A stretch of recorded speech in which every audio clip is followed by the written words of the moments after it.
శుక్లాంబరధరం విష్ణుం శశివర్ణం చతుర్భుజం ప్రసన్నవదనం ధ్యాయేత్ సర్వవిఘ్నోపశాంతయేత్. గురుర్బ్రహ్మా గురుర్విష్ణుః గురుర్దేవో మహేశ్వరః గురుః సాక్షాత్ పరబ్రహ్మ తస్మై శ్రీగురవై నమః. వ్యాసాయ విష్ణురూపాయ వ్యాసరూపాయ విష్ణవే నమో వై బ్రహ్మనిధయే వాసిష్ఠాయ నమో నమః. కూజంతం రామ రామీతి మధురం మధురాక్షరం ఆరుహ్య కవితాశాఖాం వందే వాల్మీకికోకిలం. శృతిస్మృతిపురాణానాం ఆలయం కరుణాలయం నమామి భగవత్పాదశంకరం లోకశంకరం.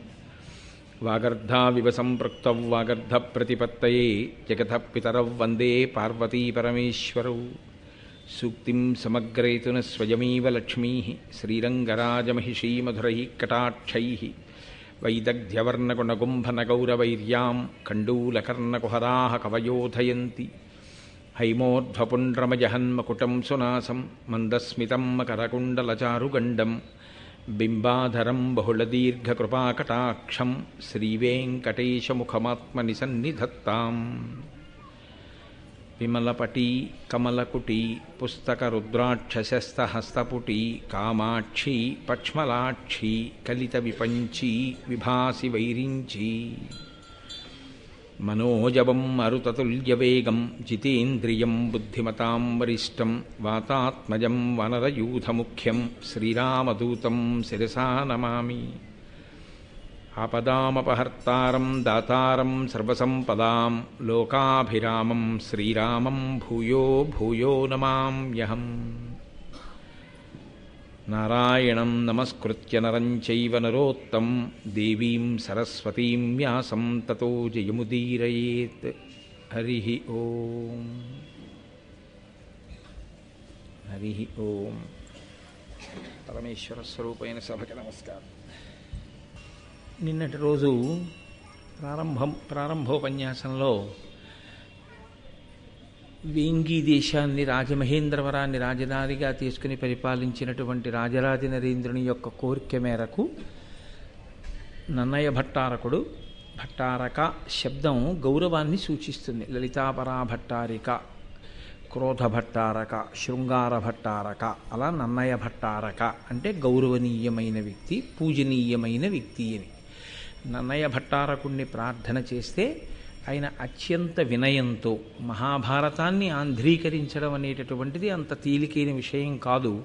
కానీ నేను ఎవరికి నమస్కారం చేసి ఎవరి అనుగ్రహాన్ని పొందితే మహాభారతాన్ని ఆంధ్రీకరించడం సాధ్యమవుతుందని ఆయన నమ్మారు. అటువంటి దేవతాస్వరూపాలకన్నిటికీ నమస్కారం చేసి వాల్మీకి మహర్షికి, వేదవ్యాస భగవానుడికి నమస్కారం చేసి భాగవతాన్ని ఆంధ్రీకరించడం ప్రారంభం చేశారు.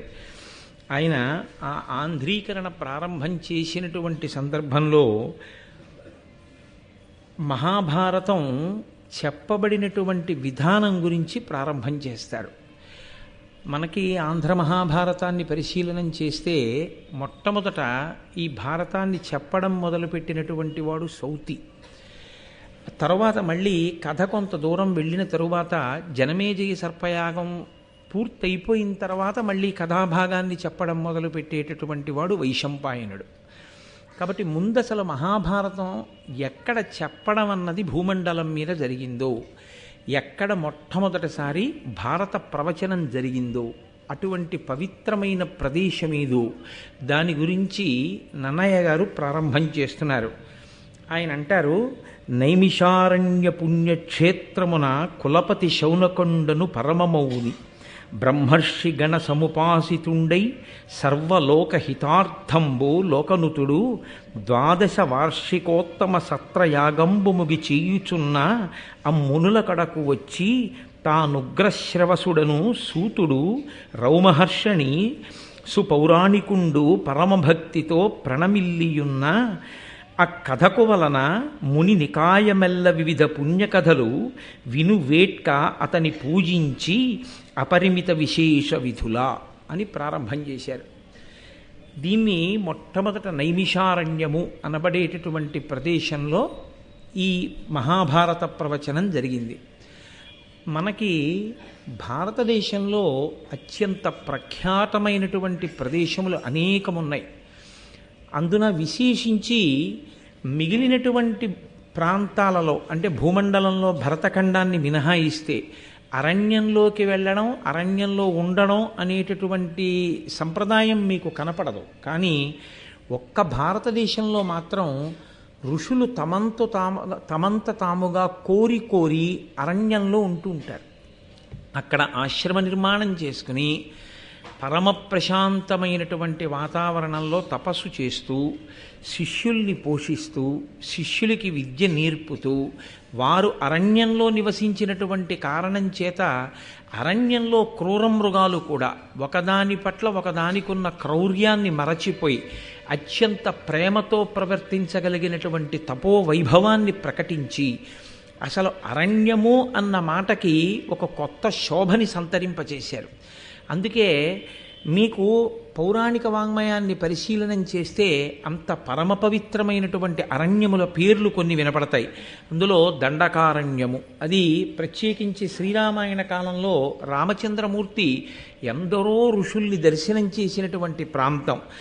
దండకారణ్యము, ధర్మారణ్యము, చంపారణ్యము, సైంధవారణ్యము, పుష్కరారణ్యము, నైమిషారణ్యము, ఇలా ఎన్నో అరణ్యాలు. ఈ అరణ్యాలన్నీ కూడా ఋషి స్పర్శ కలిగినవి. అరణ్యము అనేటప్పటికీ క్రూర మృగాలు ఉంటాయి, బాబోయ్ అక్కడికి వెళ్ళకూడదనేటటువంటి భీతితో ఉంటారు మిగిలిన వాళ్ళు. కానీ ఒక్క భరతఖండంలో ఉన్న గొప్పతనం ఏమిటంటే అటువంటి చోటికి వెళ్ళి వీళ్ళు తపస్సు చేస్తే క్రూర మృగాలు వాటికి సహజంగా ఉండేటటువంటి వైరాన్ని మరిచిపోయి అత్యంత ప్రేమతో కలిసిమెలిసి ఉండేవి. అగస్త్య మహర్షి గురించి మీరు కాశీఖండంలో చదివినా అక్కడ వరకెందుకు శంకరాచార్యుల వారి యొక్క జీవితం గురించి చదివినప్పుడు శృంగగిరి పీఠం పెట్టిన ప్రదేశానికి వారు వెళ్ళినప్పుడు మొట్టమొదటిసారి ఒక పాము కప్పకి పడగపట్టి కాపాడి సేద తీర్చడం చూశారు.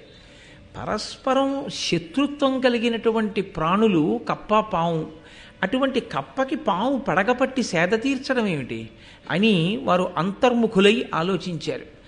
ఆయన ఒక్కసారి దివ్య దృష్టితో చూశారు. దివ్య దృష్టి అన్న మాట ఒకటి మనకి తరచుగా కనపడుతూ ఉంటుంది వాంగ్మయంలో. దృష్టి అన్న మాటకు అర్థం ఈ మాంసనేత్రము చూడగలిగినంత ఎంతవరకు చూడగలదో అంతవరకు చూడగలిగి ఉండడం. అది సాధారణంగా లోకంలో మనుష్య ప్రాణులందరికీ ఒకేలా ఉంటుంది. ఏదో కొద్దిగా కనుచూపు యందు దోషం వచ్చిన వాళ్ళ గురించి నేను మాట్లాడటం లేదు, మామూలుగా అందరికీ ఒక్కలాగే ఉంటుంది. కానీ మనుష్య ప్రాణికి ఎటువంటి దృష్టి ఉంటుందో అన్ని ప్రాణులకు అటువంటి దృష్టే ఉంటుంది అని చెప్పడానికి వీలుండదు. ఎందుకంటే ఎక్కడో ఎగురుతున్నటువంటి గ్రద్ద భూమి మీద వెడుతున్నటువంటి చిన్న కోడిపిల్లని చూసి ఇంత నిటారుగా ఇలా వచ్చి కొడితే ఈ కోడిపిల్ల నాకు దొరుకుతుంది అని ఆకాశంలోంచి ఒక్కసారి భూమండలం మీదకి రాగలదు. అంత పైనుంచి చూడగలిగిన చిన్న కంటితో ఉంటుంది గ్రద్ద. ఒక్కొక్క దాని దృష్టి ఒకలా ఉంటుంది. బాహ్యంలో మాంసనేత్రానికి చూడగలిగినటువంటి శక్తి సామాన్యంగా పిలువబడేటటువంటి దృష్టి.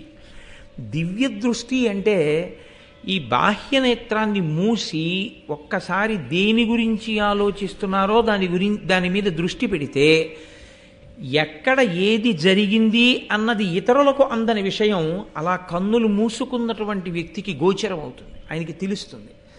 అలా చూడగలిగినటువంటి శక్తి తపస్సు చేత సాధింపబడుతుంది. అది అందరికీ కన్నులు మూసుకుంటే దొరికే విషయం కాదు. అది అటువంటి తపోశాలురైన మహర్షులు ఒక్కసారి భ్రూమధ్యమునందు దృష్టిని కేంద్రీకరించి ఏం జరిగింది అని వారు కన్నులు మూసుకుంటే ఏది జరిగిందో వారికి కరతలామలకం అయ్యేది.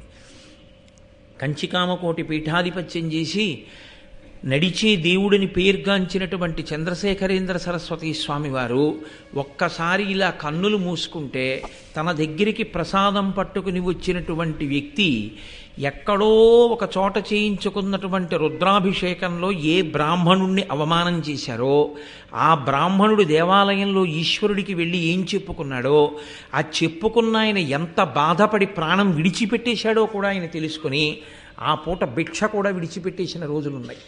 మహాత్ములు తమ తపశ్శక్తి చేత బాహ్యనేత్రమును మూసి అంతర్నేత్రముతో చూడగలిగిన శక్తితో ఉంటారు. దాన్ని దివ్య దృష్టి అని పిలుస్తారు. కాబట్టి ఒక్కొక్కరిది ఒక్కొక్క దృష్టి, ఒక్కొక్క శక్తితో కూడినటువంటి దృష్టికోణము కలిగినటువంటి వారై ఉంటారు. మనకి శంకర భగవత్పాదులు అలా ఒక్కసారి అంతర్ముఖులై చూశారు. ఈ పాము కప్పని పడగబట్టి ఎలా కాపాడగలుగుతోంది, ఎందువల్ల వచ్చింది, రెండు పరస్పర శత్రుత్వం ఉన్న ప్రాణులు ఇంత ప్రేమతో ఇక్కడ ఎందుకు మెలగగలిగాయి. ఆయనకు అర్థమైంది. ఎప్పుడో త్రేతాయుగంలో అక్కడ ఋష్యశృంగ మహర్షి తపస్సు చేశారు. త్రేతాయుగంలో ఋష్యశృంగుడు తపస్సు చేసిన కారణం చేత కలియుగంలో శంకర భగవత్పాదాచార్య స్వామివారు నడిచేసరికి కూడా ఆ తపస్సు యొక్క ప్రకంపనల చేత, తత్ప్రభావము చేత అక్కడ ఉన్నటువంటి ప్రాణులు సహజంగా ఉండేటటువంటి వైరాన్ని మరిచిపోయి తిరగగలిగాయి. అంటే ఒక్కొక్క మహానుభావుడు అరణ్యంలో తపస్సు చేసినటువంటి కారణం చేత యుగం మారిపోయినా కూడా ఆ అరణ్యములు అంత శోభస్కరమైన ప్రదేశములుగా నిలబడిపోయాయి. ఇది అనన్య సామాన్యమైనటువంటి ప్రక్రియ. ఇది ఒక్క భారతదేశంలో ఋషులకు మాత్రమే చెందినటువంటి అత్యంత పవిత్రమైన సంప్రదాయం. అటువంటి ఋషి సంప్రదాయానికి మనం వారసులం. అంత పవిత్రమైనటువంటి ప్రదేశాలు. అందున ప్రత్యేకించి నైమిషారణ్యము వెళ్ళి తపస్సు చేయడం చేత అటువంటి శక్తి పొందినది కాదు. కలియుగ ప్రారంభంలో మహర్షులు వెళ్ళి అడిగారు చతుర్ముఖ బ్రహ్మగారిని, నువ్వు సృష్టికర్తవి, నీకు యుగలక్షణం బాగా తెలుసు, భూమండలం అంతా కూడా కలి యొక్క ప్రభావం ఉంటుంది. కలి యొక్క ప్రభావం ప్రధానంగా ఎవరి మీద ఉంటుంది అంటే, కలికి లొంగిపోయిన వాడి మీద కలి తన ప్రభావం చూపించవలసిన అవసరం ఉండదు. కలికి ఎవడు లొంగకుండా నిలబడి ఈశ్వరుడి పాదములు పట్టుకున్నాడో వాణ్ణి పడగొట్టడానికే కలి ప్రయత్నిస్తాడు. కాబట్టి మేము ఇప్పుడు భూమండలంలో ఎక్కడ కూర్చుని తపస్సు చేసినా కలి ప్రభావం మా మీద ఉంటుంది. కాబట్టి తపస్సు అసలు నిలబడుతుందన్న ధైర్యం లేదు. కాబట్టి మహానుభావ, భూమండలంలో ఎక్కడ మేము కలి ప్రభావానికి వశులం కాకుండా ఉండగలిగినటువంటి ప్రదేశం ఉన్నదో అటువంటి ప్రదేశాన్ని మాకు ఎరుకపరచవలసినది అని ప్రార్థన చేశారు. బ్రహ్మగారు ఒక చక్రాన్ని ఒకదాన్ని మనసా నిర్మించి విడిచిపెట్టారు. దీని వెనక మీరు వెళ్ళండి, ఇది దొల్లుతూ వెడుతుంది. వెళ్ళి వెళ్ళి వెళ్ళి వెళ్ళి వెళ్ళి ఎక్కడ దీని యొక్క నేమి, దీని ఇరుసు శిథిలమై ఇది పడిపోతుందో ఆ పడిపోయినటువంటి ప్రదేశంలో కలిపురుషుని యొక్క ప్రభావం ఉండదు. కాబట్టి మీరు అక్కడ తపస్సు చెయ్యండి అన్నారు. అదిగో అప్పుడు వచ్చింది నైమిషారణ్యం. అక్కడ ఆ చక్రం యొక్క నేమి శిథిలమై పడిపోయింది. ఆ రోజుల్లో మహర్షులు అక్కడ తపస్సు కూర్చుంటే మహాత్ములైన వారు, తపోనిష్టాగరిష్ఠులు అక్కడ కూర్చున్నారని 88,000 మంది ఋషులు చేరారట నైమిషారణ్యంలో ప్రారంభంలో. అంతమంది మహర్షుల యొక్క పాదధూళి చేత పవిత్రమైన ప్రదేశం ఆ ప్రదేశం. అక్కడ సాక్షాత్తుగా శ్రీమన్నారాయణుడు ఆవిర్భవించాడు ఒక ప్రత్యేక కారణానికి, రాక్షస సంహారానికి. ఆ ప్రదేశంలోనే అనేక వేల మంది ఋషులు కూర్చుని వాళ్ళు సరస్వతీదేవిని ధ్యానం చేశారు. ఆ ధ్యానం చేసినప్పుడు ఆవిడ సంతోషించి కాంచనాక్షి అన్న పేరుతో ప్రత్యేకంగా ప్రవహించింది నైమిషారణ్యంలో. అందుకే ఇప్పటికీ అక్కడ ఉన్నటువంటి గోమతీ నది యందు ధర్మచక్రం తిరిగింది అని చెప్తారు. ధర్మచక్రం తిరగడము అన్న మాటకు అర్థం ఏమిటో నేను నిన్ననే మీతో మనవి చేశాను. అది కదులుతుంది. ధర్మము ఒకలా ఉండేది కాదు, ధర్మము అస్తమానం మారిపోతుంది. నేను ఇప్పుడు ఈ వేదిక మీద కూర్చుంటే నాదొక ధర్మం, వేదిక దిగిపోతే నాదొక ధర్మం. నేను వేదిక మీద కూర్చున్నప్పుడు మీరు నాతో ఒకలా ఉండాలి, నేను వేదిక దిగిన తరువాత మాట్లాడితే ఒకలా మాట్లాడాలి. నేను నా భార్య దగ్గర నిలబడితే నాది భర్తృధర్మం, నేను నా అక్క దగ్గర నిలబడితే నాది సోదర ధర్మం, నేను నా కూతురు దగ్గర నిలబడితే నాది పితృధర్మం, నా తండ్రి దగ్గర నిలబడితే పుత్రధర్మం, నేను నా కార్యాలయానికి వెడితే ఉద్యోగి ధర్మం, ఏకాదశి నాడు ఉపవాసం ధర్మం, ద్వాదశి నాడు తొందరగా పారణ ధర్మం. ఎక్కడి ధర్మం అక్కడే. ధర్మం ఒక్కలా ఉండదు. ధర్మం ఆశ్రమాన్ని బట్టి మారిపోతుంది, ఆ రోజు తిథిని బట్టి మారిపోతుంది, మీరున్న పరిస్థితిని బట్టి మారిపోతుంది. కాబట్టి ఒకలా ఉండకుండా మీరున్న దేశకాలాదులను ఆశ్రమమును బట్టి మారేది ధర్మం. కాబట్టి చక్రం తిరుగుతుంది. ఆ ధర్మాన్ని పట్టుకుని ధర్మానుష్ఠానం చేసిన వాడు చివరికి ఏది పొందుతాడు అంటే, ఏది కదలని చిట్ట చివరి స్థితో, ఏది పరమసత్యమో, దేనికి మార్పు లేదో, ఏది షడూర్ములకు అతీతమో, ఏది షడ్వికారములకు అతీతమో అటువంటి సత్యమైన ఆత్మ ఎరుకలోకి వస్తుంది. ఆత్మ కొత్తగా దర్శనం అవ్వడం ఉండదు, ఆత్మ తెలియబడుతుంది. ఎందుకంటే ఉన్నది ఆత్మయే. ఆ ఆత్మ తెలియబడి అద్వైతానుభూతి ఎందు ప్రవేశిస్తాడు. కాబట్టి ఆ ధర్మచక్రము అక్కడ ఉన్నటువంటి గోమతీ నదీ జలములలో తిరిగిందిట. అందుకే నైమిషారణ్యానికి వెళ్ళి ఆ గోమతీ జలాలలో స్నానం చేసి అక్కడ పురాణ ప్రవచనాన్ని వింటారు. కారణం ఏమంటే ఆ నైమిషారణ్యానికి ఉన్నటువంటి శక్తి అటువంటిది. అక్కడ ఎందరో మహర్షులు కూర్చుని తపస్సులు చేసినటువంటి ప్రదేశం. అందుకే నన్నయ్య గారు భారతాన్ని ఆంధ్రీకరించడం ప్రారంభం చేస్తూనే అంతటి గొప్ప ప్రదేశము, ఆ ప్రదేశమే మహాభారతము ప్రవచనం చేయబడినటువంటి మొట్టమొదటి వేదిక భూమండలంలో. అక్కడే మహాభారతం ప్రవచనం చేయబడింది. ఎందుకు ప్రవచనం చేయబడింది అంటే, నైమిషారణ్య పుణ్యక్షేత్రమున కులపతి శౌనకుండను పరమమౌని బ్రహ్మర్షి గణ సముపాసితుండై సర్వలోకహితార్థంబు లోకనుతుడు 12 వార్షికోత్తమ సత్ర యాగంబు ముగి చెయ్యుచున్నా. అక్కడ శౌనకుడు అనబడేటటువంటి కులపతి ఉండేవారు. కులపతి అన్న మాటకు అర్థం 4 వేదములను స్వరంతో గురువుగారి దగ్గర నేర్చుకున్నవాడై, వేదము యొక్క ఉపాంగములైనటువంటి కల్పము, జ్యోతిషము, నిరుక్తము, శిక్ష, వ్యాకరణము ఇటువంటి 6 కూడా వేదము, వేదాంగములు అంటారు.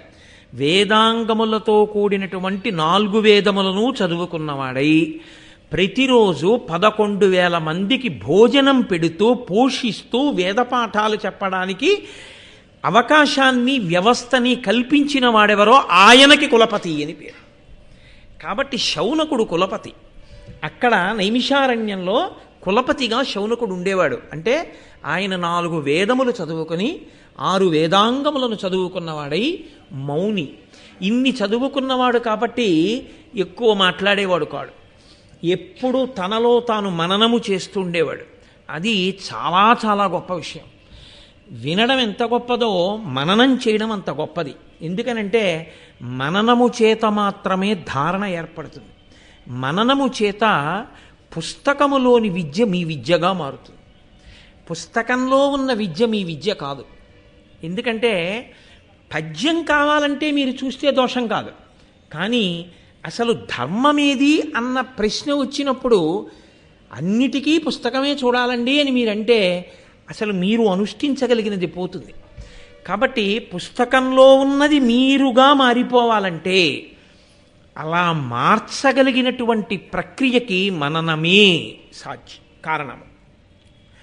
ఎంత లోపల తిప్పుతాడో, విన్నదాన్ని ఎంత పరిశీలనం చేస్తాడో, ఎంత జ్ఞాపకం తెచ్చుకుంటాడో అంత బాగా పట్టుకుంటుంది. అందుకే చాలా చమత్కారం ఒకటి ఉందండి. దేవతలు బ్రహ్మ విద్యని సాధించారు. ఈ బ్రహ్మ విద్య రాక్షసులకు అందకూడదు, పాడు చేస్తారు. కాబట్టి ఎక్కడ దాచాలి దీన్ని అని అడిగారు. పట్టుకెళ్ళి దధీచి మహర్షి దగ్గర దాచండి అన్నారు. బ్రహ్మ విద్యనంతటినీ పట్టుకెళ్ళి దధీచికి ఇచ్చారు. ఇప్పుడు దధీచి ఎక్కడ దాచాలి? ఆయన ఆ బ్రహ్మ విద్యని మననం చేసి అస్థిగతం చేసేశాడు. ఆయన ఎముకలలోకి పెట్టేసుకున్నాడు. ఇప్పుడు ఆయన ఎముకలతో చేయబడిన వజ్రాయుధాన్నే ఇంద్రుడు పట్టుకుంటాడు. అంటే ఇంద్రుడి చేతిలో ఉన్నదేది అంటే బ్రహ్మ విద్య ఆయన చేతిలో ఉంటుంది. కాబట్టి అంత జాగ్రత్తగా దాచారు అనడానికి అర్థం ఏమిటంటే అత్యంత జాగ్రత్తగా విద్యని దాచడం అన్న మాటకు అర్థం ఏమిటో తెలుసా అండి? మీలో పెట్టేసుకోవడం.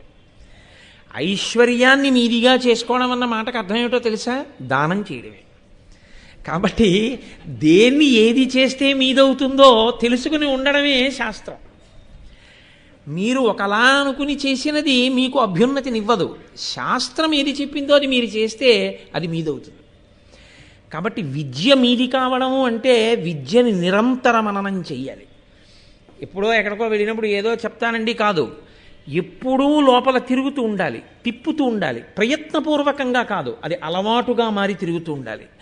అలా తిరగడం చేత, మననము చేత ఆ విద్య ఏది ఉందో అది కరతలామలకం అవుతుంది. అది స్ఫురణ యందు నిలబడిపోతుంది. ఆ నిలబడినది ఏదుందో అంతిమ శ్వాసయందు స్మరణ దాని ఎందు నిలబడుతుంది, అది అభ్యున్నతి కారకమవుతుంది. ఇది లలితా సహస్రనామ స్తోత్రంలో ధన్య అన్న నామానికి భాస్కరరాయల వారు వ్యాఖ్యానం చేస్తూ చిట్ట చివరి ఊపిరి ఎవరిది ఎలా వెళ్ళిపోతుందో ఆ వెళ్ళిపోవడం వల్ల మళ్ళీ పునర్జన్మ ఎలా వస్తుందో చెప్పారు ఆయన. తన వారి మీద వ్యామోహం, డబ్బు మీద వ్యామోహం పెట్టుకున్నా, తన శత్రువు మీద వ్యామోహం పెట్టుకున్నా తిరియక్కుగా వెళ్ళిపోతాడు. వెన్నుపాము అడ్డంగా మాత్రమే ఉండే ప్రాణిగా వెడతాడు, ఇక నిలువుగా వెన్నుపాము ఉండదు. అంటే మనిషిగా ఉండడు. దేనిగా ఉంటాడు అంటే కుక్కగానో పిల్లిగానో పందిగానో ఏవైనా వెన్నుపాము అడ్డంగా ఉండవలసింది. అటువంటి ప్రాణి ఎవడు శాస్త్రముని నిరంతరము తలుచుకుంటూ ఉంటాడో, ఎందుకని స్మరణ మనసు మీద ఆధారపడుతుంది, మనసు ఊపిరి మీద ఆధారపడుతుంది. ఊపిరిని కానీ మీరు నియంత్రించగలిగితే మనసు నియంత్రింపబడుతుంది. అందుకే పూజ చేసే ముందు ప్రాణాయామం చేస్తారు. ప్రాణాయామం దేనికి చెయ్యాలి అంటే మనసుని నిలబెట్టడానికి చేస్తారు. మనసుని నిలబెడితే ఏమవుతుందంటే సంకల్ప వికల్పములు ఆగుతాయి. సంకల్ప వికల్పములు ఆగితే ఆందోళనలు ఆగుతాయి. ఆందోళనలు ఆగితే ఒత్తిడి ఆగుతుంది. ఒత్తిడి ఆగితే ఆరోగ్యం నిలబడుతుంది. అందుకు ప్రాణాయామం వచ్చింది. మీరు చూడండి, మనసుని విడిచిపెట్టారనుకోండి ఎన్నిటినో సృష్టిస్తుంది. అంతే, ఎక్కడ లేని ఆందోళన పుడుతుంది. ఈ ఆందోళన ఆరోగ్యానికి భంగకరం అవుతుంది. ప్రాణాయామం చేసేది దేనికి అంటే ప్రాణాయామముగా కాదు ఆరోగ్యకారకం, ప్రాణాయామము మనసును నియంత్రించే సాధనంగా ఆరోగ్యకారకం. కాబట్టి నన్నయ్య గారు ఒక్క మాట అన్నారు అంటే శిశపద్యంలో ఆయన ఏమీ ఊసుపోక ఏదో అనేటటువంటి మాట కాదు. నైమిషారణ్యము అని ఆయన అన్నారు అంటే అంత పరమ పవిత్రమైన ప్రదేశం ఆ ప్రదేశం. అక్కడ శౌనకుడు ఉన్నాడు. ఆయన తానొక్కడే అనుభవించేవాడు కాదు. ఆయన ఇన్ని చదువుకున్నవాడై ఆయన గొప్పతనం ఏమిటంటే భగవంతుడి గురించి చెప్పేవాడొచ్చాడు అంటే చేతులొగ్గి నమస్కరించి అయ్యా మీరు చెప్పండి అని ఉన్నతమైన ఆసనం మీద కూర్చోపెట్టి తాను కూర్చుని పరమ ప్రీతితో, పరమ భక్తితో, పరమ గౌరవంతో అడిగి తెలుసుకుంటాడు. భారతం లాంటి గ్రంథాలని మీరు పరిశీలనం చేసి జాగ్రత్తగా చదివినా విన్నా ఇది చెప్పండి అని అడిగేటప్పుడు ఎంత మర్యాదగా అడగవలసి ఉంటుందో మీకు అర్థమవుతుంది. ఆ భారతాన్ని సరిగ్గా చదవకపోతే, సంస్కారంలో దోషం ఉంటే ఎప్పుడు ఏది ఎలా అడగాలో కూడా తెలియని పరిస్థితి వస్తుంది. కాబట్టి నైమిషారణ్యం అనేటటువంటి పుణ్యక్షేత్రంలో శౌనకుడనేటటువంటి పరమ మౌని ప్రతిరోజు 11,000 మందికి అన్నదానం చేశాడు మహానుభావుడు. భోజనం పెట్టి వేదవేదాంగములను శ్రవణం చేయించేవాడు. ఆయన పరమమౌని బ్రహ్మర్షి గణ సముపాసితుండై సర్వలోకహితార్థంబు. ఆయన ఇన్ని చదువుకున్నవాడు, పరమ మౌని అయినవాడు, చుట్టూ బ్రహ్మర్షులతో కూడి ఉన్నటువంటి వాడు. ఆయన చేస్తున్నదేమిటి అంటే 12 సంవత్సరములు కొనసాగేటటువంటి సత్రయాగాన్ని చేస్తున్నట్ట. యాగములు అనేకమైనటువంటి యాగములు ఉంటాయి. మళ్ళీ ఇందులో సత్రయాగము అని ఒక యాగం. ఈ సత్రయాగం చాలా గమ్మత్తుగా ఉంటుంది. బ్రాహ్మణుణ్ణి దానం పట్టమని చెప్పింది శాస్త్రం. ఏమి బ్రాహ్మణుడే ఎందుకు దానం పుచ్చుకోవడం అంటే ఇచ్చిన పంచెల చాపల్లా తాను కట్టేసుకోకూడదు. పంచెల చాపులు పుచ్చుకుంటే ఒక 5 or 6 తాను కట్టుకోవడానికి ఉంచుకుని మిగిలిన పంచెల చాపులు తీసుకెళ్ళి వేరే ఉంచాలి. ఉంచి దేవాలయంలో శారదా నవరాత్రులు అవుతున్నాయండి అన్నారనుకోండి, దీక్షావస్త్రాలుగా కట్టుకోండి అని ఋత్విక్కులకి తీసుకొచ్చి ఓ 10 or 15 పంచెల చాపులు ఇచ్చేసేయాలి. బ్రాహ్మణుడు నేర్చుకోవలసిన మొదటి లక్షణం ఏమిటంటే కేవలము ఉన్నదాన్ని తాను అనుభవించుట కాదు, వైదిక సంస్కారము పెరగడానికి మళ్ళీ తనకి వచ్చిన దాన్ని తిరిగి పెట్టుబడిగా ఇచ్చేస్తూ ఉండాలి. తాను అనుభవించడానికి బ్రాహ్మణుడు పుచ్చుకోకూడదు. అందుకే బ్రాహ్మణుడి జీవితము అంత నిరాడంబరంగా ఉండాలి అని శాస్త్రాలు చెప్పడానికి కారణం అదే. కాబట్టి సత్రయాగము అన్న మాటకు అర్థం ఏంటంటే దానికి యజమానులు ఉండరు. యజమాని ఉంటాడు, చేయించేవారు ఉంటారు యాగాన్ని. యజమాని అంటే కోరిక ఆయనది, ఆయన కొరకు యాగం జరుగుతుంది. దశరథ మహారాజు గారికి పిల్లలు లేరు. దశరథ మహారాజు గారు వశిష్ఠుణ్ణి ఆశ్రయించాడు. వశిష్ఠుడు అన్నాడు అశ్వమేధయాగం చెయ్యాలన్నాడు. అశ్వమేధయాగం చేస్తే ఏమవుతుంది? వశిష్ఠుడికి ఏం కలిసి రాదు. సంతానము కలగకుండా ఏ దోషము ప్రతిబంధకంగా దశరథ మహారాజు గారికి అడ్డం వచ్చి నిలబడిందో ఆ దోషము తొలగిపోతుంది. ఇప్పుడు ఆ దోషము తొలగడానికి ఈ యాగము చెయ్యవలసి ఉంటుంది. వశిష్ఠుడు చెప్పాడు. ఇప్పుడు ఆ యాగం చేశాడు. ప్రతిబంధకం పోయింది. ఇప్పుడు ఏం కావాలి? సత్పుత్రులు కావాలి. పుత్రకామేష్టి చెయ్యి. ఇప్పుడు కొడుకులు కావాలని అడుగు. పాపం పోయింది, ఇప్పుడు నీకు కొడుకులు కలుగుతారు. ఇప్పుడు ఇష్టి చేశాడు, పాయస పాత్ర పట్టుకుని యజ్ఞపురుషుడు పైకి వచ్చాడు. యాగము అన్న మాట, హోమము అన్న మాట, బలి అన్న మాట మూడుంటాయి. వాటిని కొంచెం జాగ్రత్తగా మీరు పరిశీలనం చేయవలసి ఉంటుంది. యాగము, యాగశాల అని ఉంటాయి. ఇప్పుడు పొద్దున్న కుంభాభిషేకానికి వేస్తారు పక్కన యాగశాల. యాగశాల ప్రవేశమే అద్భుతమైన విషయం. అసలు ఆ దీక్షావస్త్రాలు కట్టుకుని మంగళవాయిద్యాలతో లోపలికి వెడతారు. అందరూ యాగశాలలోకి వెళ్ళకూడదు. యాగశాల చుట్టూ ప్రదక్షిణం చెయ్యాలి మనమందరం. యాగశాలలోకి ఋత్విక్కులు వెడతారు. వెళ్ళి అగ్నిముఖంగా హవిస్సునిస్తారు. ఇచ్చి దేవతల్ని పిలిచి పట్టుకెళ్ళండి అని ఇస్తారు. అంటే వాళ్ళకి అన్నం పెడతారు. అగ్నిముఖంగా వాళ్ళ అన్నం తింటారు. వాళ్ళ అన్నం తినడానికి వచ్చి కూర్చుంటారు. ఇవాళ మనని పిలుస్తారు, వీళ్ళు అన్నం పెడతారని. మనం పిలిచామనుకోండి, భోజనానికి రండి అంటాం, తప్పు. దేవతార్చనకి రండి అనాలి. వచ్చి కూర్చుంటే అయ్యా వడ్డించేస్తున్నాం కూర్చోండి అంటారు. వడ్డించేస్తున్నాం కూర్చోండి అంటే ఎందుకు కూర్చున్నాడు? భోజనం పెడతారని కూర్చున్నాడు. అలాగే యాగశాల నిర్మాణం చేసి నాందీ ప్రస్తావన చేసేస్తే దేవతలు వచ్చి కూర్చుంటారు హవిస్సు కోసం. అందుకని యాగశాలలోకి అందరూ వెళ్ళరు. దానికి తగిన నియమపాలనం చేసేవాళ్ళు దీక్షితులు. అందుకే యాగం చేస్తేనే దీక్ష అన్న పేరు వచ్చింది. దీక్షావస్త్రాలు కట్టుకుని వాళ్ళు యాగశాలలోకి ఎడతారు. అటువంటి హోమగుండం, ఆ హవిస్సు, ఋత్విక్కులు, దేవతలు అందరూ ఆ యాగశాలలో కూర్చున్నారు కాబట్టి యాగశాలకి ప్రదక్షిణం చేస్తారు. ఇప్పుడు దేవతలందరికీ ప్రదక్షిణం అయిపోతుంది.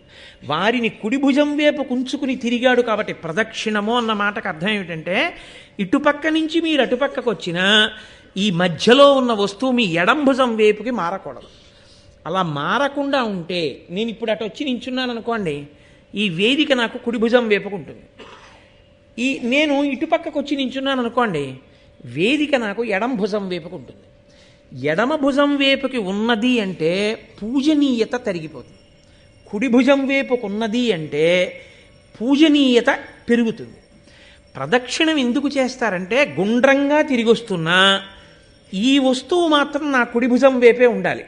అంటే ఇది పరమ పవిత్రము అని గుర్తు ఏమిటంటే, దీనికి గుండ్రంగా తిరిగేటప్పుడు కుడి భుజం దీని వైపుకే ఉండాలి. ఇది ఇంత పవిత్రమైన వస్తువు కాబట్టి దీని చుట్టూ నేను తిరిగినప్పుడు దీనిలో ఉన్న శక్తి నా మీద ప్రసరిస్తుంది. ప్రసరించి నాకు అభ్యున్నతినిస్తుంది. మీరు ఒక దేవాలయానికి ప్రదక్షిణం ఎందుకు చేస్తారంటే, దేవతామూర్తి కింద యంత్రం ఉంటుంది. ఆ యంత్రం తన శక్తిని చిమ్ముతూ ఉంటుంది చుట్టూను. మీరు మౌనంగా ప్రదక్షిణం చేయాలి. ఊసుపోని కబుర్లు చెప్తూ సెల్ ఫోన్ చెవిలో పెట్టుకుని ప్రదక్షిణాలు చేస్తే ఉన్న ఫలితం రాదు కదా. దేవాలయాలకు మళ్ళీ మళ్ళీ కుంభాభిషేకాలు చేయాల్సి వస్తుంది. కాబట్టి కలియుగంలో దేవాలయాల యొక్క శక్తి క్షీణించిపోవడానికి కారణం అదే. అమర్యాదతో కూడినటువంటి నడవడి దేవాలయంలో.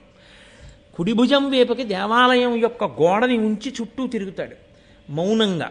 అప్పుడు ఆ యంత్రము యొక్క శక్తి తన మీద పడుతుంది. అందుకే ప్రతిరోజు దేవాలయానికి ప్రదక్షిణం చేస్తారు. మీరు రామాయణ మహాకావ్యాన్ని చదివితే ప్రతి చోట రామచంద్రమూర్తి ఎక్కడెక్కడ పూజనీయమైన వస్తువు కనపడితే అక్కడక్కడ ప్రదక్షిణం చేసి వెడతాడు, అప్రదక్షిణంగా వెళ్ళడు.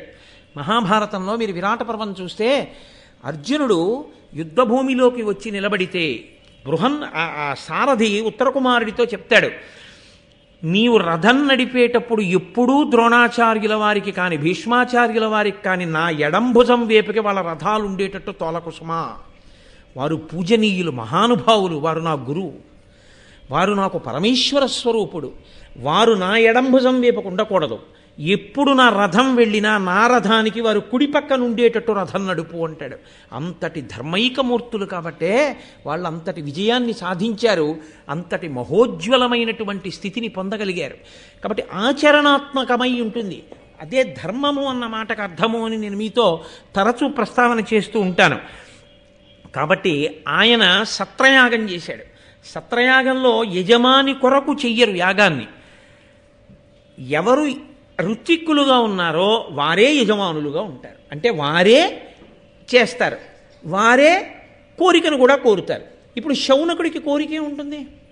శౌనకుడు ఉన్న చోట చేరిన వాళ్ళకి కోరికే ఉంటుంది. వాళ్ళందరూ కలిపురుషుడు యొక్క ప్రభావం మా మీద పడకూడదు, ఈశ్వరానుగ్రహం కావాలి అని అక్కడ కూర్చున్న వాళ్ళు. అక్కడ కూర్చున్న వాళ్ళు విచారించవలసి వస్తే దేని గురించి విచారించాలి?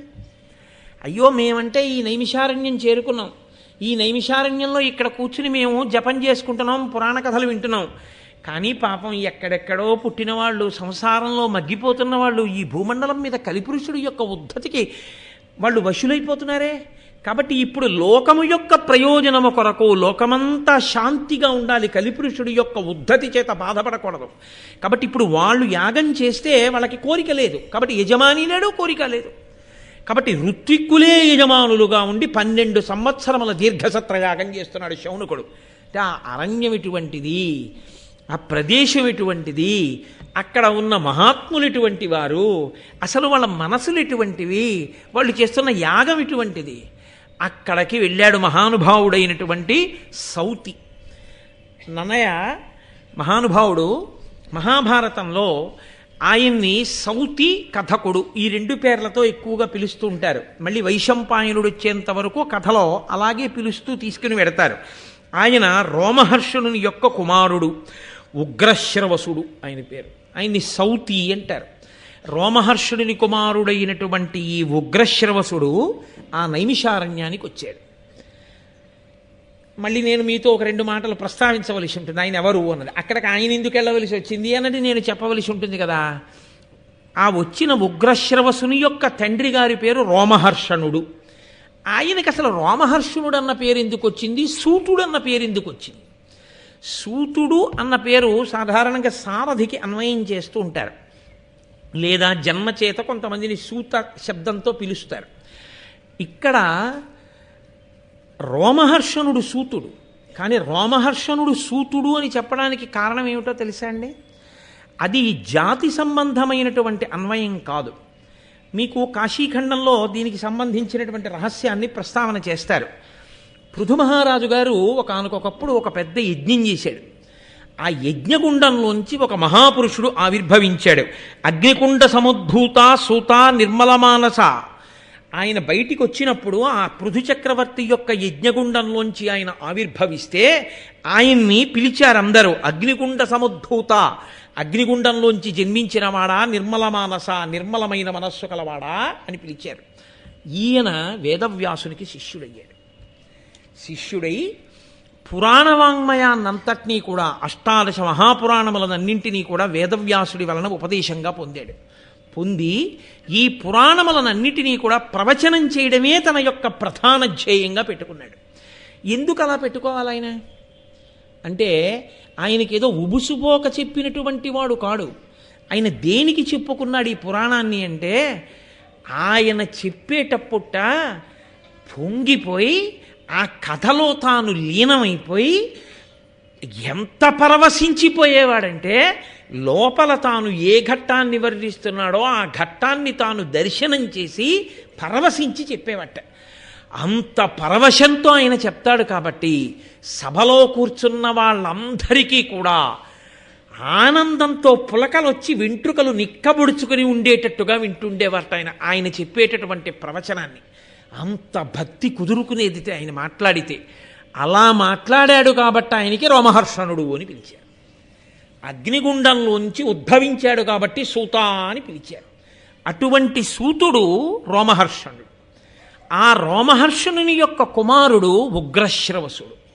ఈయనకి కూడా తండ్రి గారి పోలికే వచ్చింది. ఈయనకి కూడా ఏమిటి పని అంటే, పురాణ ప్రవచనం చేస్తూ ఉంటాడు. ఈ పురాణ ప్రవచనం ఎందుకు చేస్తారో తెలుసా అండి? పురాణ ప్రవచనము భూతద్దం పెట్టి వస్తువుని చూపించడం అంటుంది శాస్త్రం. వేదం ఉంటుంది, వేదము రాజశాసనం ఎలా మాట్లాడుతుందో అలా మాట్లాడుతుంది. సత్యం వద ధర్మంచరా అంతే, ఇంకేం అందం, ఊరుకుంటుంది. ఇప్పుడు వేదంలో ఉండేటటువంటి సమస్త ఆచారకాండని స్మృతులు చెప్తాయి. స్మృతి అంటే ఏ ఋషి వాటినన్నింటినీ తీసి వేదంలోంచి క్రోడీకరించాడో ఆ ఋషి పేరు మీదుగా స్మృతి వస్తుంది. యాజ్ఞవల్కుడు క్రోడీకరించాడు అనుకోండి, యాజ్ఞవల్క స్మృతి. గౌతముడు క్రోడీకరిస్తే గౌతమ స్మృతి. మనువు క్రోడీకరిస్తే మనుస్మృతి. ఇలా వస్తాయి. ఈ స్మృతికి ఆధారం శృతే, వేదమే. వేదంలోంచే తీస్తారు. కాబట్టి శృతేరివార్థం స్మృతిరన్వగచ్చత్ అంటాడు కాళిదాసు. ఆవు వెంట దూడ ఎలా వెడుతుంది అంటే శృతి వెంట స్మృతి వెళ్ళినట్టు అన్నాడు దిలీపుడి కోసం అని చెప్పి ఆయన మా దిలీపుడు మహానుభావుడు ఆ గోవుని రక్షణ చేసినటువంటి సందర్భంలో కాళిదాస మహాకవి రఘువంశ మహాకావ్యంలో ఈ ప్రయోగం చేస్తాడు. శృతేరివార్థం స్మృతిరన్వగచ్చత్ అని. ఆవు వెంట దూడ వెళ్ళిపోయినట్టు వేదం ఏం చెప్పిందో దాన్నే స్మృతులు చెప్తాయి. కానీ అక్కడక్కడక్కడక్కడ చెప్పిన విషయాలన్నీ తీసి ఋషి క్రోడీకరిస్తాడు. క్రోడీకరించి చెప్తే దాన్ని స్మృతి అంటారు.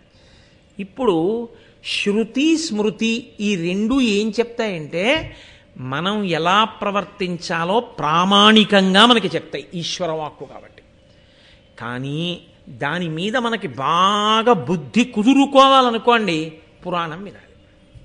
పురాణం వింటే వేదాన్ని స్మృతిని విన్నట్టే. ఎందుకని?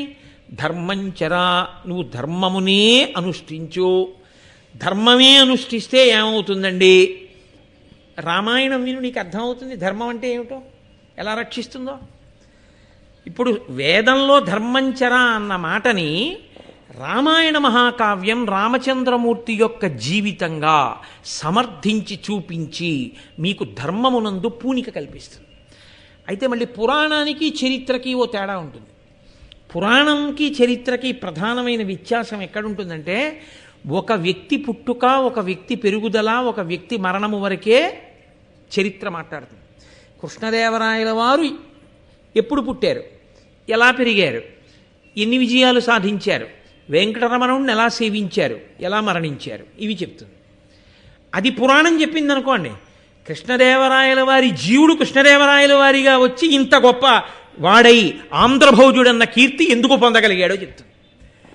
కృష్ణదేవరాయల వారి శరీరం పడిపోయిన తర్వాత కృష్ణదేవరాయల వారి జీవుడు ఏమయ్యాడో కూడా చెప్తుంది. అందుకే సర్గశ్చ ప్రతిసర్గశ్చ వంశో మన్వంతరానిచ, అక్కడ సర్గ ప్రతిసర్గ నియమంతో వంశాన్నంతటినీ మన్వంతరములన్నింటినీ వర్ణిస్తూ జీవుడు ఎలా వైక్లభ్యాలు పొంది శరీరాల్ని మార్చుకుని చిట్ట చివరికి ఈశ్వరుడు ఎందుకు చేరాడు అన్న విషయాన్ని వర్ణిస్తుంది. భరతుడు అంతారణ్యానికి వెళ్ళి ఒక లేడీ మీద వ్యామోహం పెట్టుకున్నందుకు మళ్ళీ దేనిగా పుట్టాడు. అప్పుడు ఆ వ్యామోహం ఎలా పోయింది, అదే చరిత్ర అనుకోండి. ఆయన ఒక శరీరంలో ఉన్నంత వరకు మాత్రమే చరిత్ర మాట్లాడుతుంది. అందుకే చరిత్ర ఆత్మోద్ధరణకు హేతువుగా నిలబడుతుందని చెప్పడం కష్టం. కానీ పురాణం మాత్రం ఆత్మోద్ధరణకి హేతు అవుతుంది. శృతి ఎందు స్మృతి ఎందు ఉన్నదాన్ని పురాణము భూతద్దంలో పెట్టి చూపిస్తుంది. శృతి వింటే నాకు అర్థమైందండి అని అందరూ చెప్పలేరు, కానీ వేదాన్ని వినడమే చాలు. స్మృతి వింటే నాకు అర్థమైందండి అని అందరూ చెప్పగలరా అంటే చెప్పడం కష్టం. పురాణం వింటే నాకు అర్థం కాలేదండి అనడానికి ఏం ఉండదు.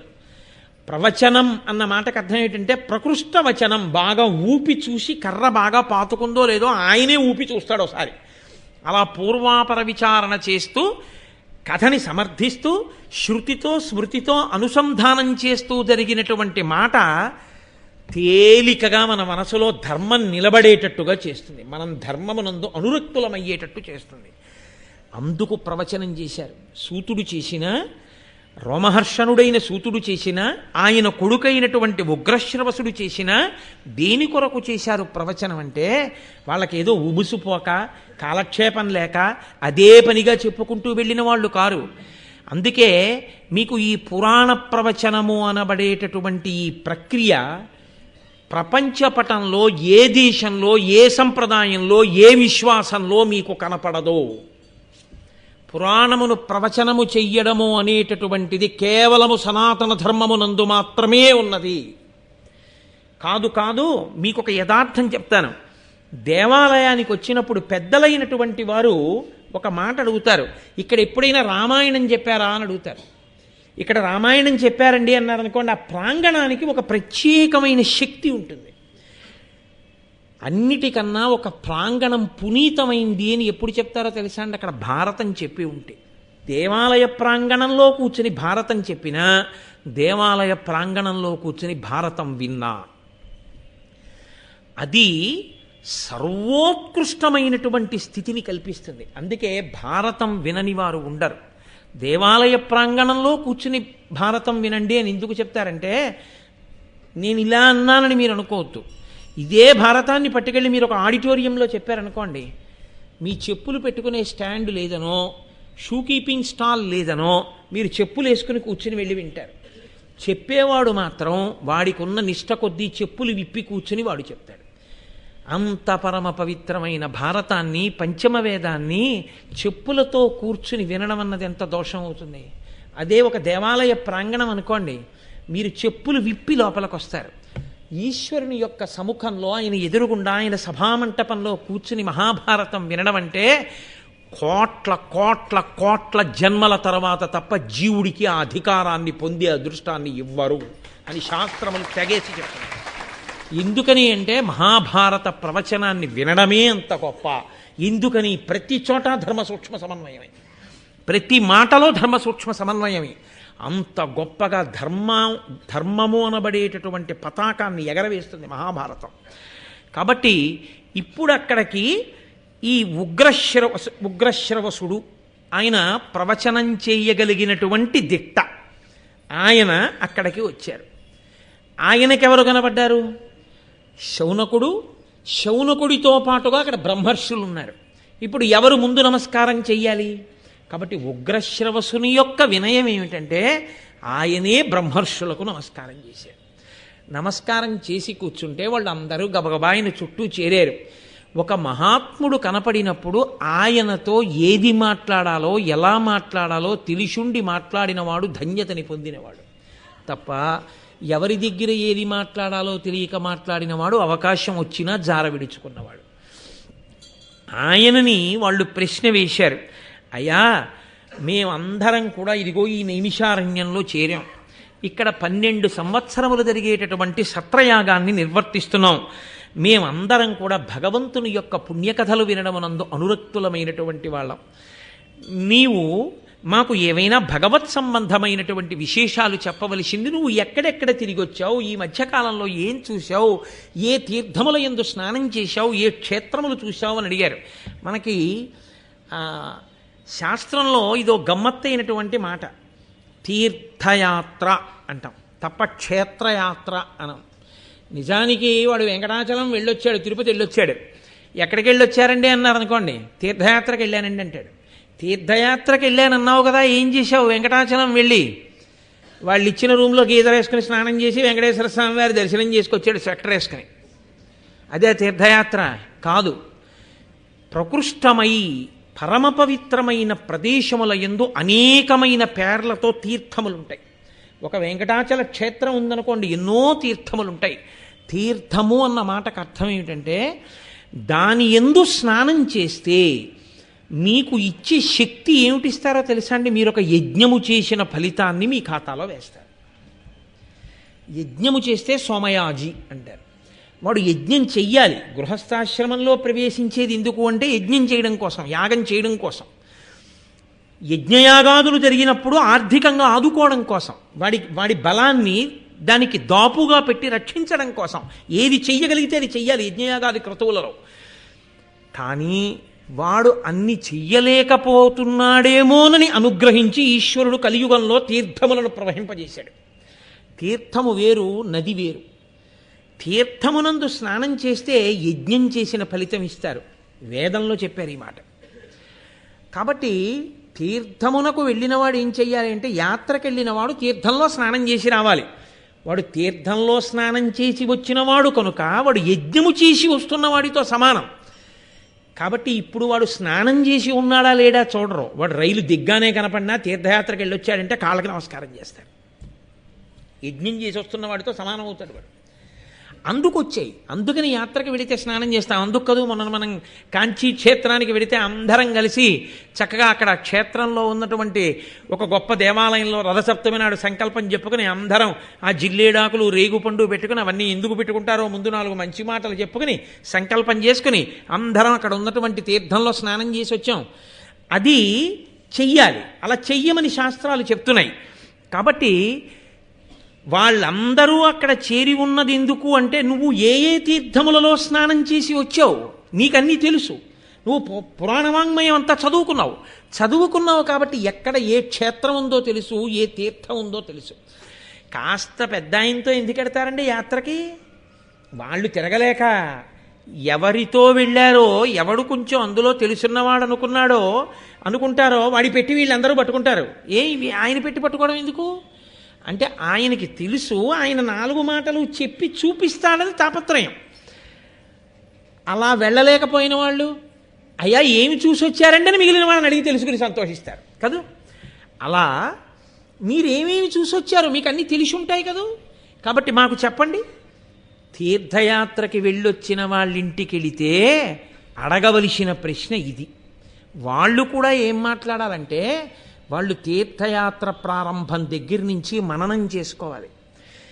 ఎక్కడెక్కడికి వెళ్ళాం, ఏ ఏ గుళ్ళోకి వెళ్ళాం, ఆ గుళ్ళో ఏం చూసాం, అక్కడ స్థల పురాణం ఏమిటి, ఏ తీర్థం దాని గొప్పతనం ఏమిటి, ఏం స్నానం చేశాం, అక్కడ ఏ మహాత్ముల గురించి మనం విన్నాం, వాళ్ళు జ్ఞాపకం పెట్టుకుని ఇంటికి వచ్చిన వాళ్ళకి వాళ్ళు చెప్తూ పోతే ఆ చెప్పడం చేత విన్నవాడు తరిస్తాడు, వీళ్ళకి మననమవుతుంది. మళ్ళీ మళ్ళీ తీర్థముల పేరు, మళ్ళీ మళ్ళీ క్షేత్రముల పేరు స్మరించినంత మాత్రం చేత ప్రాసంగిక పుణ్యం పడుతుంది. అది గమ్మత్తు. మీరు కంచి వెళ్ళొచ్చి అయ్యా ఎక్కడికి వెళ్ళొచ్చారండి అన్నారు అనుకున్నా, అబ్బాయి ఏదో వెళ్ళాం లేదురా, ఊరు పేరు కూడా వదిలేదు, నిద్ర లేదు సరిగ్గా, వాడు పడుకొని ఇచ్చాడేంటి, రాత్రి 11ంటికి పడుకోమనేవాడు, మళ్ళీ 4:00 లేవండనేవాడు, ఇంకేం నిద్ర, అమ్మ నాయన ఇంకెప్పుడు వెళ్ళకూడదన్నారు అనుకోండి, ఆ ఊరి పేరు కూడా చెప్పకుండా ఇంకెందుకు ఆ యాత్ర చేయడం కాదు. మీరు స్మరించి 4 మాటలు చెప్తున్నారు అనుకోండి. అరుణాచలం వెళ్ళామండి, గిరి ప్రదక్షిణం చేశాం అంటే గిరి ప్రదక్షిణ ఏమిటండి అంటే స్థూల శివుడు అండి, కొండ 8 దిక్కుల దేవాలయాలు ఉన్నాయి, దక్షిణాన యమలింగంతో ప్రారంభం అని మీరు వర్ణన చేస్తుంటే మానసికంగా వెళ్ళిపోతుంటారు. ఒకసారి మీరు మాట్లాడుతుంటే ప్రాసంగిక పుణ్యం, ఆ పేర్లు తలుచుకున్నారు కాబట్టి. అందుకే తీర్థయాత్ర అన్న మాట మీద అన్ని విషయాలు పేర్కొన్నాయి శాస్త్రాలు. సరే ఇప్పుడు నేను మళ్ళీ తీర్థయాత్ర అనగానేమి అని మళ్ళీ ప్రవచనం ఎందుకు కానీ దాని గురించి అందుకు అడగడం. వాళ్ళు నైమిషారణ్యంలో ఉన్నవాళ్ళు చేతకాక ప్రశ్న వేశారని మీరు అనుకోకూడదు. మహాభారతము ధర్మ సూక్ష్మ సమన్వయము. మహాభారతం వింటే మనం ఏం చెయ్యాలో మీరు తెలుసుకోవాలి, నేను తెలుసుకోవాలి. కాబట్టి ఆ ఊంచుకోవడం కోసం భారతం వినడం తప్ప నన్నయ్య గారు బాగా రాశారని నన్నయ్య గారికి సర్టిఫికెట్ ఇవ్వడానికి భారతం చదువుకోవడం ఎందుకు? నన్నయ్య గారికి సర్టిఫికెట్లు మీరు నేను ఇవ్వక్కర్లేదు, ఆయన తరించిపోయారు. ఆయనకి సర్టిఫికెట్ ఇవ్వడానికి భారతం చదువుకోక్కర్లేదు, మనం తరించడానికి నన్నయ్య గారి దగ్గర ఏం నేర్చుకోవాలో తెలుసుకోవడానికి భారతం వినాలి. కాబట్టి ఇప్పుడు ఆయన బ్రహ్మర్షులకు నమస్కరించారు, వాళ్ళందరూ ఆయన్ని ప్రశ్న వేశారు. ఆయన అన్నారు శమంతక పంచకాన్ని చూసి వచ్చారు. ఎందుకు ఈ మాట వచ్చింది అంటే వాళ్ళు ప్రశ్న వేసేటప్పటికే వీళ్ళకి ఇది చెప్తే బాగుండన్న ఉత్సాహం ఒకటి పెళ్ళుబుకుతోంది ఆయనలో. అంటే ఇది చెప్తే బాగుండని ఆయనకి అనిపించింది అంటే అన్నీ తెలుసున్నవాడు ఇది చెప్తే బాగుంటుంది అనుకున్నాడు అంటే అది ప్రయోజనకరమైన విషయము అని మీరు నమ్మవలసి ఉంటుంది కదా, లేకపోతే ఆయనకి ఆ పొంగెందుకు వస్తుంది? కాబట్టి ఆయనకి ఏది జ్ఞాపకం వచ్చిందంటే శమంతక పంచకం జ్ఞాపకానికి వచ్చింది. అక్కడ పరశురాముడు 21 మార్లు ఈ భూమండలం అంతా కూడా దండయాత్ర చేసి క్షత్రియులను తెగటార్చి వారి రక్తంతో 5 సరోవరాలను ఏర్పాటు చేసి ఆ రక్తంతో పితృదేవతలకి తర్పణ చేశాడు. అప్పుడు వాళ్ళు అయ్య బాబోయ్ ఇంకా ఇలాంటి అలజడి వద్దురా నాయన, ఇంకా క్షత్రియ సంహారం చెయ్యకని చెప్పిన తర్వాత ఆయన శాంతించాడు. అదిగో అంత గొప్ప ప్రదేశం ఆ శమంతక పంచకాన్ని, కురుక్షేత్రాన్ని, జనమేజయుణ్ణి, యాగాన్ని, ఇవన్నీ చూసొస్తున్నారు. అంటే వాళ్ళన్నారు మేమేది వింటే బాగుంటుంది, మేమేది తెలుసుకుంటే బాగుంటుంది, ఇది అడగవలసింది. మీరు వేదిక మీద వెళ్ళిన వ్యక్తి దగ్గరికి తీసుకొచ్చి ఇలా ఓ కాగితం ఇచ్చి ఇది చెప్పండి అని అడగకూడదు. ఏది మీకు చెప్పాలో వేదిక మీద కూర్చున్న వాడికి తెలిసి ఉంటుందని మీరు నమ్మవలసి ఉంటుంది. అది వినయం. ఆ వినయం లేని వాడికి వినే అర్హత ఉండదు. ఆ వినయం ముందు నేర్చుకోవలసి ఉంటుంది. కాబట్టి ఆయన చెప్పాలి, మేము ఏది వింటే బాగుంటుంది, మాకు మీరు ఏది చెప్పాలనుకుంటున్నారో, మాకేది పురుషార్థాన్ని కల్పిస్తుంది, మాకు అటువంటి కథని, అటువంటి గ్రంథాన్ని, అటువంటి ఇతిహాసాన్ని, అటువంటి విషయాన్ని మాకు ప్రవచనం చేయవలసింది మహానుభావ అని వాళ్ళు ప్రార్థన చేస్తే ఆయన అన్నారు మా గురువు మహానుభావుడు, వేదమంతా ఒక రాశిగా పడిపోయి ఉంటే కలియుగంలో ఉండేటటువంటి ఆయుర్దాయాన్ని దృష్టిలో పెట్టుకుని 4 వేదములు చదవగలిగిన వాళ్ళు ఉండరని వేదమును విభాగం చేసి రుక్, యజు, సామ, అథర్వణ వేదములని 4 వేదములుగా విభాగం చేసినటువంటి వేదవ్యాస భగవానుడు 18 పురాణములను వెలయించిన తరువాత పంచమ వేదమైనటువంటి మహాభారతాన్ని రచన చేశాడు. అందులో లేనటువంటి ధర్మ సూక్ష్మం లేదు. భారతమంతా రచన చేసిన తర్వాత వేదవ్యాసుడే అన్నాడు, నీకు ఎక్కడ ఏ సమస్య వచ్చినా ఏది తెలుసుకోవాలన్నా భారతమే ఆధారం, ఇంతకన్నా ఇంకోటి ఏది ఉందో నాకు చెప్పాడు. కాబట్టి నీకు జవాబు లేనిది లేదు మహాభారతంలో, అన్నీ ఉన్నాయి. నీకు వెతుక్కోవడం రావాలి, నీకు వినడం రావాలి, ఇవి కాకుండా కొత్తగా తెలుసుకోవడానికి ఇంకోటి ఉండదు. అన్నీ భారతంలోనే ఉన్నాయి. అన్ని ఆఖ్యానములతో, అన్ని ఉపాఖ్యానములతో, అన్ని విశేషాలతో భారత రచన చేశానని మా గురువు అయినటువంటి మహానుభావుడు వేదవ్యాసుడు పేర్కొన్నాడు. అటువంటి మహాభారతం ఉందే, దాన్ని ధర్మతత్వజ్ఞులు ధర్మశాస్త్రంబని, ఆధ్యాత్మ విధులు వేదాంతమనియు, నీతి విచక్షణుల్ నీతిశాస్త్రంబని, కవి వృషభులు మహాకావ్యమనియు, లాక్షణికులు సర్వలక్ష్య సంగ్రహమని, ఐతిహాసికులితిహాసమనియు, పరమ పౌరాణికుల్ బహుపురాణ సముచ్చయంబని మహి కొనియాడుచుండ, వివిధ వేద తత్వ వేది వేదవ్యాసుడు ఆదిముని పరాశరాత్మజుండు, విష్ణు సన్నిభుండు విశ్వజనీనమై పరగుచుండ చేసే భారతంబు. సాక్షాత్ విష్ణు స్వరూపుడైనటువంటి వేదవ్యాసుడు రచన చేసినటువంటి ఆ మహాభారతం ఉందే, దాన్ని ధర్మతత్వజ్ఞులు ధర్మశాస్త్రం అని, ధర్మము యందు నిష్ణాతులైనటువంటి వారు మహాభారతాన్ని ఇదే ధర్మశాస్త్రం అని పిలుస్తారు. చూడండి, నన్నయ్య గారి అనురక్తి చూడండి. ఆంధ్రీకరించేటప్పుడు మహాభారతానికి కితాబు ఇవ్వవలసి వస్తే దాన్ని మొట్టమొదట ఏ పేరుతో దాన్ని అన్వయం చేశారో చూడండి, ధర్మం. ఈ ధర్మమే ప్రాతిపదిక, దీని పేరే సనాతన ధర్మం. ఆ ధర్మమునే బోధ చేయడానికే సమస్త వాంగ్మయం వచ్చింది. ఆధ్యాత్మ విధులు వేదాంతమనియు, వేదాంతము అంటే వేదముల చివర ఉండేవి ఉపనిషత్తులు. ఆ ఉపనిషత్తుల యందు శిష్యుడు గురువుని ప్రశ్న వేస్తాడు. ప్రశ్న వేస్తే గురువు మాట్లాడతాడు. మాట్లాడితే దాని వలన జ్ఞానము కలిగి, ఆ జ్ఞానము వలన మళ్ళీ పుట్టవలసిన అవసరము లేని పునరావృత్తి రహిత శాశ్వత శివ సాయుధ్య స్థితి ఏర్పడుతుంది. అటువంటి మోక్షకారకమైనటువంటి వేదాంతం ఏది ఉన్నదో ఆ వేదాంతమే మహాభారతమని వేదాంతులు చెప్తారు. నీతి విచక్షణులు నీతిశాస్త్రం అని, లోకంలో నీతి మాట్లాడేటటువంటి వాళ్ళందరూ మహాభారతం కన్నా నీతిశాస్త్రం లేదు అంటారు.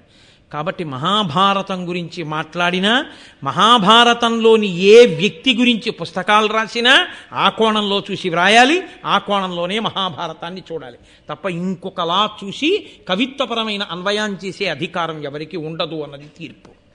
కాబట్టి కవి వృషభులు మహాకావ్యమనియు, గొప్ప కవులు దాన్ని మహాకావ్యము అని పిలిచారు. ఇంతకన్నా కావ్యం ఉండదు లోకంలో.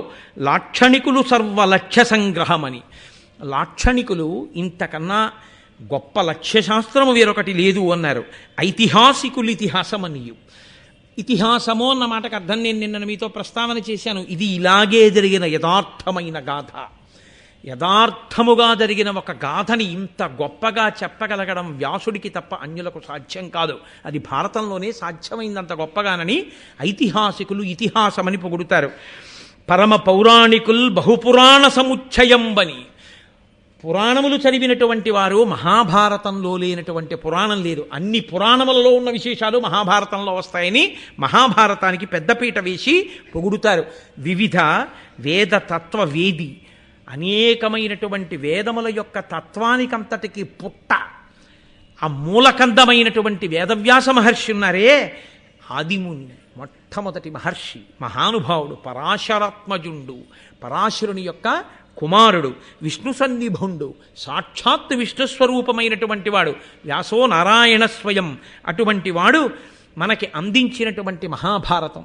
నేను దాని గురించి ప్రవచనం చేస్తాను, చక్కగా మీ అందరూ వినండి అని. అక్షౌహిణి అన్న మాటకు అర్థమేమిటో, పర్వం అంటే ఏమిటో, మహాభారతంలో ఎన్ని పర్వాలున్నాయో, ఆ పర్వాలలో ఉండేటటువంటి కథా సారాంశం ఏమిటో, ఒక్కొక్క పర్వానికి ఒక్కొక్క పేరు ఎందుకు వచ్చిందో 18 పర్వముల గురించి విహంగ వీక్షణంగా ఒక్కసారి చెప్పాడు. సంక్షేప రామాయణం అంటారు చూసారా, అలా ఒక్కసారి. ఇలా ఎందుకు చెప్తారో తెలుసా అండి? జిజ్ఞాసువైనటువంటి వాడైతే అమ్మో ఇన్ని విషయాలున్నాయి, మనకి మళ్ళీ ఎలా అందుతుందిరా, ఇది వినాలి, ఇలా ఆయన చెప్పి వెళ్ళిపోవడం కాదు, వివరంగా విందామని బాగా నాకు వివరించి చెప్పండి అని అడుగుతారు. వివరించి చెప్పమని అడగడం శిష్యునకు ఉండవలసిన లక్షణం. ఓసారి అలా పైన చదివేస్తే విని సంతోషపడిపోతే అంతకన్నా లోతుగా తెలుసుకుందామనేటటువంటి జిజ్ఞాస లేకపోతే వాడు సరి అయిన అధికారి కాడు అని గుర్తు వినడానికి. కాబట్టి ఆ ఉత్సాహము ఉన్నవారేనా మహాభారతం నాకేనా సంతోషం, వీళ్ళు అలా వింటారా? ఒక్కసారి సంక్షేపంగా చెప్పాడు. వాళ్ళన్నారు కాదు కాదు, అలా నువ్వు ఏదో పర్వంలో ఇలా కదా, ఆదిపర్వం అంటే ప్రారంభం అంటే ఇదిగో ఇలా ఉంటుంది, ఇలా పాండవులు పుట్టారు, కౌరవులు పుట్టారు, వాళ్ళు పెద్దవాళ్ళేరా, అయిపోయింది ఆదిపర్వం, సోహాపర్వం, అలా చెప్తే మేము ఒప్పుకోం. మాకు చాలా వివరంగా కావాలి అందులో. అబ్బో మాకు ఇన్ని, ఏదో అగ్నిహోత్రపు నెగడు దగ్గరికి వెళ్ళి కర్ర పట్టి తోస్తే ఒక్కసారి రవ్వలు పైకి రేగినట్టు నువ్వు చెప్పిన ఆదిపర్వం కథ వింటే మా మనసులో ఎన్ని ఆలోచనలు వచ్చేసాయో. అసలు ఆ శంతన మహారాజు ఏమిటి, ఆ భీష్ముడు ఏమిటి, పిల్లాడేమిటి, ఆ ప్రతిజ్ఞ చేయడం ఏమిటి, గంగ ఏమిటి, అష్టవసువులు ఏమిటి, శాపం ఏమిటి, వాడు భూమి మీద పుట్టడం ఏమిటి, గంగ పట్టుకెళ్ళి గంగలో బారేయడం ఏమిటి, 8వ వాడు మహాపురుషుడు అవడం ఏమిటి, దీర్ఘకాలం ఉండడం ఏమిటి, పెళ్లి చేసుకోకపోవడం ఏమిటి, అది ధర్మ విరుద్ధం కదా, ఇవన్నీ ఎలా జరిగాయి మాకు వివరంగా చెప్పు. అలా ఏదో చెప్పేసి అయిపోయిందంటే మేము ఒప్పుకోం. అంటే వాళ్ళకి జిజ్ఞాస ఉంది. చాలా సంతోషించాడు ఆయన. సంతోషించి ఆయన అన్నాడు, మీకు నేను తప్పకుండా అలాగే మహాభారతాన్ని వివరణ చేస్తాను వినండి అని జనమేజయుడి దగ్గర ప్రారంభం చేశాడు. ఎందుకని అప్పుడే కదా జనమేజయుడి యొక్క యాగశాల నుంచి వచ్చానని చెప్పాడు కదా. అందుకని ఇప్పుడు మహాభారతం అంటే ఆయన ప్రవచనం నైమిషారణ్యంలో మొట్టమొదట మహాభారతాన్ని ప్రస్తావన చేసేసరికి అప్పుడే ఆయన చూసి వచ్చినటువంటి ఆ యజ్ఞశాలతో కూడినటువంటి ఘట్టాల గురించి వివరణ చేస్తూ ప్రారంభం చేశాడు. ప్రారంభం చేస్తూ ఆయన అన్నాడు, జనమేజయుడనబడేటటువంటి రాజు చంద్రవంశంలో పాండవుల యొక్క వారసుడిగా జన్మించి ఒక గొప్ప యజ్ఞాన్ని చేశాడు. ఆ యజ్ఞంలో ఆయన తనకి అని కోరుకుని చేసినవాడు కాడు. ఆయన దేని కొరకు చేశాడు ఆ యజ్ఞాన్ని అంటే ప్రజల యొక్క సంక్షేమం కోసం, తన రాజ్యంలో ఉండేటటువంటి ప్రజల యొక్క అభ్యున్నతి కోసం యజ్ఞం చేశాడు. అంటే ఇక్కడ మీరు ఒక విషయాన్ని బాగా గమనించవలసి ఉంటుంది. వేదము యొక్క ప్రమాణమును అంగీకరించి యజ్ఞయాగాది క్రతువులు లోకక్షేమమునకు హేతువులని నమ్మినటువంటి ప్రభువు సింహాసనం మీద ఉన్నాడు. కాబట్టి ఆ రాజు కారణంగా నెలకొక వాన పడుతుంది.